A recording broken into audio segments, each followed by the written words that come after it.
Hello, good morning, class. We are doing chapter number 19, that is agriculture, and we are doing types of agriculture. And today's type is mixed farming. It is that practice of farming in which crops are grown on the farms and cattle are also reared side by side. This practice of farming is quite popular where the size of farm is moderate, cereal crops like wheat, maize, and barley are grown. But along with that, root crops like potatoes and turnips are also grown. Beans, sugar beets, tobacco are other crops. Fodder crops like alfalfa and lucerne are also grown. Remnant part of the crops are also the fodder for the cattle. The animal's dung is used for fertilizing the soil. Cattle for beef, sheep for mutton, and poultry are reared by the farmers. The farmer supplement his income from the sale of a variety of farm products. Mixed farming provide great security than cultivation simple crop over a large area. तो mixed farming क्या है? ये उस तरह की farming है जिसमें जो क्रॉप्स हैं, जो फार्म्स जो हैं वो क्रॉप्स भी उगाते हैं और साथ ही साथ रेयरिंग भी करते हैं कैटल की, यानी कि पशुपालन भी करते हैं। इस तरह की जो प्रैक्टिस है, इस तरह की जो फार्मिंग है वो ज़्यादातर उन वो लोग करते हैं जिनकी जो खेत का साइज़ है, खेत का साइज़ मॉडरेट होता है, ना बहुत ज़्यादा होता है ना बहुत ज़्यादा कम होता है। और ये कौन कौन सी क्रॉप्स उगाते हैं? वीट, मेज़, बार्ले। इसके साथ साथ जो रूट्स क्रॉप होती हैं, यानी कि जिनकी जड़ें होती हैं, जैसे कि पोटैटोज़, टर्निप, तो ये क्या होती है? ये वो क्रॉप्स होती हैं जिनकी जड़ें होती हैं। और उसके अलावा जो बचा हुआ पार्ट है क्रॉप्स का, वो किस लिए यूज़ किया जाता है? जो कैटल्स जो इन्होंने पशुपालन किया है उनके खाने में, उनके फॉडर फॉडर मतलब जो वो खाते हैं उसके लिए यूज़ हो जाता है। और जो एनिमल डंग होता है, यानी कि जो हमारा गोबर होता है, जिसे आप गोबर कहते हो, वो किस लिए यूज़ करते हैं? ये सॉइल की फर्टिलिटी बढ़ाने के लिए। क्योंकि जो ये पशुपालन करते हैं उनके गोबर की खाद बनती है और उस खाद को कहाँ यूज़ करते हैं? अपने खेत में। उसके अलावा जो कैटल्स होती हैं उनका बीफ तैयार होता है, शीप होती हैं जो उनका मटन बनता है। और ये जो है ये इनकी ये सेल भी करते हैं और उसके थ्रू प्रॉफिट भी कमाते हैं। इसके अलावा जो इनके इनकम के सोर्सेज हैं वो क्या हैं? पोल्ट्री पोल्ट्री यानी कि जो आप देखते हो पोल्ट्री फार्म्स होते हैं जिसमें मुर्गियां रखी जाती हैं, तो वो भी इनकी इनकम का सोर्स होते हैं। मिक्स्ड फार्मिंग के साथ एक सिक्योरिटी ज़्यादा होती है क्योंकि इसमें सिर्फ एक क्रॉप्स ही नहीं उगाई जाती, लेकिन साथ ही साथ पशुपालन भी किया जाता है। अगर आपको फार्मिंग से लॉस हो रहा है तो आप कुछ ना कुछ जो इनकम है आपकी वो पशुपालन से जनरेट हो जाती है। Next is farming is done intensively and efforts are made to produce high yields per hectare. Necessary machines are used on the farms. Sometimes the cattle are fed on the standing crop. Animal need daily attention and thus family labor is fruitfully utilized. This type of farming is practiced in almost all countries of Europe, Russia, Australia, New Zealand, USA and India. The size of farm varies from 10 to 50 hectares in UK and other European countries, while it varies from 40 to 100 hectares in USA and Canada.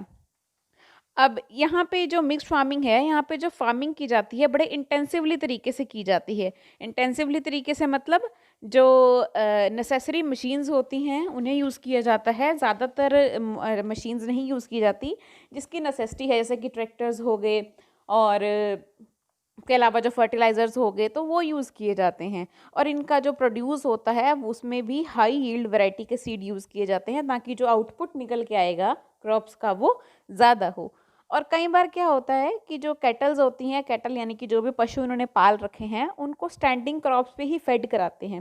Fade कराना मतलब जैसे आपने देखा होगा लोग चराने के लिए ले जाते हैं अपने गाय भैंसों को, तो स्टैंडिंग क्रॉप्स में इनको फेड कराते हैं। और इन एनिमल्स को डेली अटेंशन चाहिए होती है, डेली की इनकी केयर करनी पड़ती है। इसलिए जो फैमिली के लोग हैं वही ये काम करते हैं। जिनके घर में गायें भैंसें होती हैं वो घर के लोग ही उनका काम करते हैं डेली। और इस तरह की फार्मिंग मोस्टली हर कंट्री में की जाती है, जैसे कि Europe, Russia, Australia, New Zealand, USA और इंडिया। और जो साइज़ है फार्म का, ऐसी मिक्स्ड फार्मिंग में जो साइज़ होता है वो कितना होता है? 10 to 50 हेक्टेयर्स यूके में। और जो अदर यूरोपियन कंट्रीज़ हैं उनमें ये 40 to 100 हेक्टेयर्स वेरी कर सकता है। ओके, नेक्स्ट जो हमारी फार्मिंग है वो है dairy farming. It is that practice of farming in which cattle are kept for milk and milk products. Poultry is often associated as the side occupation of dairy farming. Dairy farming is practiced in those parts of the world where climatic conditions are cool, with good amount of rain so as to support grass and fodder crops. It is largely practiced around the urban centers so that milk is easily supplied to the town dwellers. These farms have provision for animal sheds and storage facilities for winter fodder. Mechanical equipment like milking machine and feeding trough are used. Modern methods of breeding are also practiced. Dairy farming is the best developed in Great Britain, Ireland, Belgium, Denmark, the Netherlands, Switzerland, Southeastern Australia, New Zealand, and Northeastern United States. India has made much progress in dairy farming. तो dairy farming क्या है? ये इस तरह की farming है जहाँ पर जो पशुपालन किया जाता है वो किस लिए किया जाता है, ताकि वो उनका मिल्क और मिल्क प्रोडक्ट्स तैयार कर सकें उससे, और फिर उनको कहाँ बेचा जाता है? उनको शहरों में बेचा जाता है। और ये इस तरह की ऑक्यूपेशन है जो कि कौन सी जगह पे मिलेगी आपको सबसे ज़्यादा? जहाँ पर क्लाइमेटिक कंडीशंस यानी कि जो मौसम की जो कंडीशंस हैं वो काफ़ी ज़्यादा कूल हों, और वहाँ पर जो रेन है, रेनफॉल ज़्यादा होती हो, गुड अमाउंट फॉल रेनफॉल हो। और क्योंकि जब रेनफॉल होगी तो ग्रास उगेगा, तो ग्रास उगेगा जो घास, तो वो जो कैटल्स रखी होती हैं उन्होंने, तो उनको वो घास खाएंगी। इसलिए ये ज़्यादातर वहीं पे होती हैं जहाँ पर बारिश ज़्यादा होती है, वहीं पर डेयरी फार्मिंग जो है इम्प्लीमेंट की जाती है। और ज़्यादातर ये जो डेयरी फार्मिंग है ये अर्बन सेंटर में होती है, ताकि जो मिल्क है वो इजीली कहाँ पहुँचाया जाए? टाउन्स में, क्योंकि टाउन्स में मिल्क की डिमांड होती है, इसलिए इनको काफ़ी फ़ायदा होता है। और इनके पास अलग से प्रोविजंस होते हैं, अलग से एनिमल के शेड्स बनाए होते हैं बड़े बड़े। आपने देखा होगा कि जो लोग काफ़ी सारी गाय भैंसें रखे हैं उनका अलग से शेड होता है।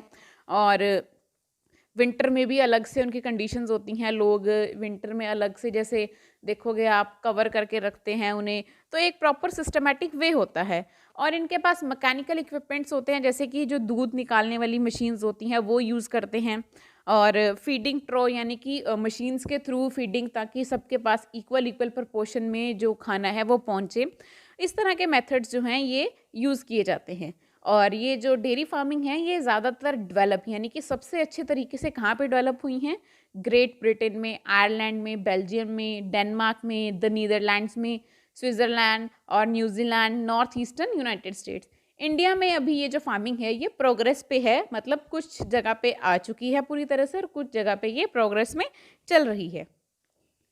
The third technique is truck farming and horticulture. Truck farming involves the cultivation of vegetables away from the markets. The vegetables are to be supplied to the urban markets. The distance of truck farms from the markets are governed by distance a truck can cover overnight. It is an intensive type of farming. Fresh vegetables are to be supplied to urban centers to cater to the needs of a large number of people living in towns and cities. It is developed in densely populated industrial areas of northwestern Europe like UK, France, Germany, Belgium, Denmark, and the Netherlands, and northeastern parts of USA and California and coastal areas of Canada.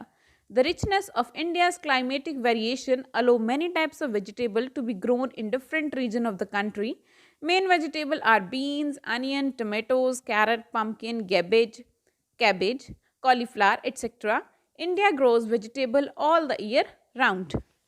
अब ये जो truck farming है ये कहाँ की जाती है? जो एरियाज़ जो हैं वो मार्केट से दूर हैं, वहाँ पर ट्रक फार्मिंग यानी कि कल्टीवेशन की जाती है वेजिटेबल्स की, सब्जियों की कल्टीवेशन, सब्जियाँ उगाई जाती हैं, क्योंकि ये जो सब्जियाँ हैं ये अर्बन मार्केट्स में, जो शहरी बाज़ार हैं वहाँ पर बेची जाती हैं।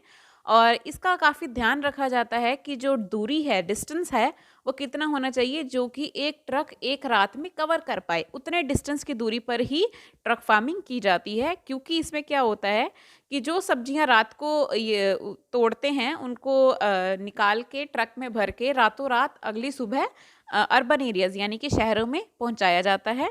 और ये जो ट्रक फार्मिंग है ये ज़्यादातर इंडस्ट्रियल एरियाज़ में होती है, और ये नॉर्थ ईस्ट वेस्टर्न यूरोप में है, जैसे कि UK, France, Germany, Belgium, Denmark, Netherlands, north eastern part of USA, California और कोस्टल एरियाज़ ऑफ कनाडा। इन सब जगह जो ट्रक फार्मिंग है वो इम्प्लीमेंट होती है।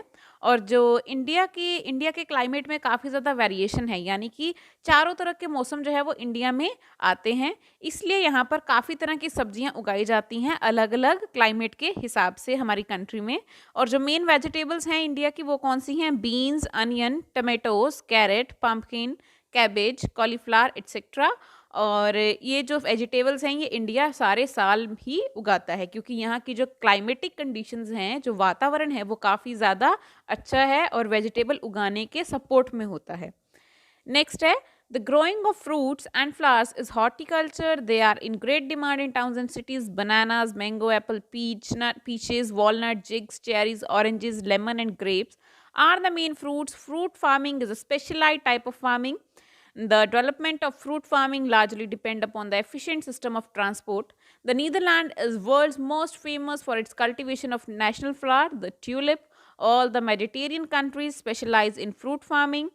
India grows a great variety of roses and marigolds for marketing. It also has a rich variety of fruits. Mangoes, apple, oranges, grapes, guava, peaches are largely grown in India. अब next है हमारे पास horticulture. तो horticulture क्या है? ये उस तरह की कल्टीवेशन है जिसमें फ्रूट्स और फ्लावर्स को उगाया जाता है। तो जहाँ फ्रूट्स और फ्लावर्स को उगाते हैं उसे बोलते हैं हॉर्टिकल्चर। आजकल ये हॉर्टिकल्चर जो है इसकी काफ़ी डिमांड है टाउन्स में और सिटीज़ में, शहरों में काफ़ी डिमांड है। आपने देखा होगा फूलों की दुकानें होती हैं, फ्रेश फ्लावर्स होते हैं और फ्रूट्स तो सारे खाते ही हैं। और फ्रूट्स में ये इनकी डिमांड जैसे bananas, mangoes, Apple, peaches, walnuts हो गई, चेरीज हो गई, ऑरेंज, लेमन हो गया, ग्रेप्स हो गए, ये मेन फ्रूट्स हैं जो कि ज़्यादा सेल आउट होते हैं। फ्रूट फार्मिंग जो है एक स्पेशलाइज्ड फार्मिंग है, क्योंकि हर कोई फ्रूट फार्मिंग नहीं कर सकता। स्पेशल लोगों को जिसको प्रॉपर टेक्निक्स पता है वही फ्रूट फार्मिंग कर सकते हैं। और जो डेवलपमेंट है फ्रूट फार्मिंग की वो कहाँ पे सबसे ज़्यादा है? जहाँ पर ट्रांसपोर्ट सिस्टम अच्छा हो, क्योंकि फ्रूट जो है वो जल्दी ख़राब हो जाता है। तो इसलिए जहाँ पर ट्रांसपोर्ट सिस्टम अच्छा हो, ईजिली जल्दी से जल्दी फ्रूट जो है वो लोगों तक पहुँचाया जाए, वहाँ पर ये सबसे ज़्यादा कामयाब है। और अगर बात करें हम फ्लावर्स की, तो नीदरलैंड सबसे फेमस है इसकी कल्टीवेशन के लिए। उसका नेशनल फ्लावर जो कि है ट्यूलिप। अब अगर बात करें इंडिया की, तो इंडिया में भी काफ़ी वैरायटी के रोजेज़ और मैरीगोल्ड्स जो हैं वो मार्केटिंग के लिए उगाए जाते हैं, यानी कि मार्केट में बेचने के लिए उगाए जाते हैं। और ये जो है फ्रूट्स भी उगाता है, काफ़ी रिच वैरायटी ऑफ फ्रूट्स जो है वो इंडिया में उगाए जाते हैं, जैसे कि mangoes, apple, orange, grapes, guavas, peaches, chikoos etcetera. ये जो हैं इंडिया के हर कोने में आपको मिलेगा और मोस्टली उगाया जाता है।